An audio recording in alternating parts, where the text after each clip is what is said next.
ओम। चलिए, तो कल जहाँ तक पढ़ लिए थे उसके आगे है ओहम्स लॉ।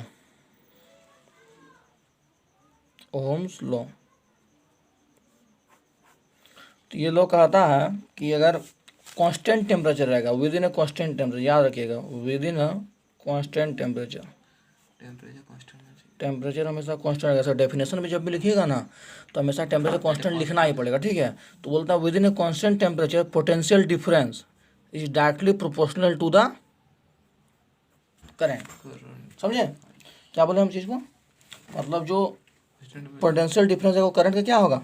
देखिए यहाँ पर लिखा है ohm's law state that the physical condition remain same and the electric current flowing through conductor is directly proportional to the conductor. तो V इक्वल टू क्या हो गया? I हो गया, मतलब V इक्वल टू I हुआ, तो मतलब P भी लिखे तो ये अगर हम कांस्टेंट को हटाएं यहाँ से तो ये आएगा V equal to I R, जहाँ R को क्या बोलते हैं? Where R is a resistance. R क्या है? रेजिस्टेंस है, ठीक है।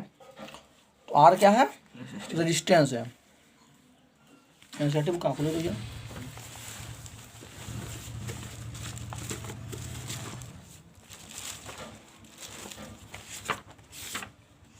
अभी रेजिस्टेंस का भी कुछ काम उम है, उसमें जोड़ा जाता है, क्या है नहीं है।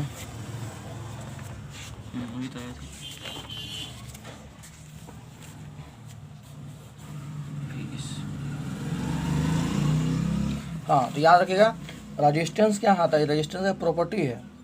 प्रॉपर्टी क्या कहता है? To resist the flow of charge through a conductor. अब रेजिस्टेंस का एसआई यूनिट क्या होता है? इसका एसआई यूनिट होता है ओम। क्या होता है? ओम, जिसको हम लोग बोलते हैं OHM या डिनोट करते हैं इस तरह का उल्टा डब्बा बना दिए सपोज, ठीक है।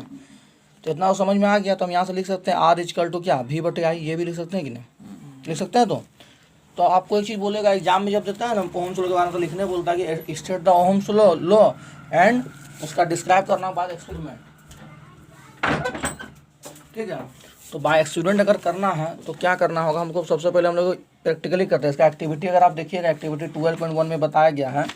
सबसे पहले हम लोग क्या करेंगे ना, वो इसे ग्राफ बनाते हैं। तो हम लोग कुछ रजिस्टेंस, कुछ वोल्टेज लेते हैं, कुछ यूनिट का अलग अलग का, फिर कुछ एम्पियर लेते हैं। दोनों को जब चेक करें, सपोज वाले वोल्टेज लिए 12 का, एम्पियर उसमें दे दिए हम लोग 5, तो ये दोनों का रेजिस्टेंस कितना आएगा? 12/5। इसका मतलब 2 पॉइंट कितना हो गया? 4।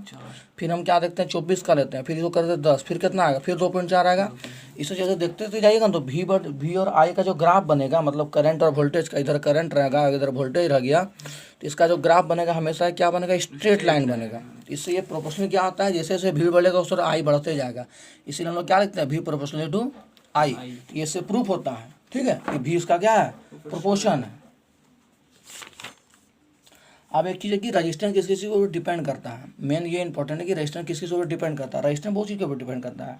सबसे पहले जो रजिस्टेंस डिपेंड करता है उसका लेंथ पर डिपेंड करता है, ठीक है। लेंथ पर कैसे डिपेंड करता है? देखिए,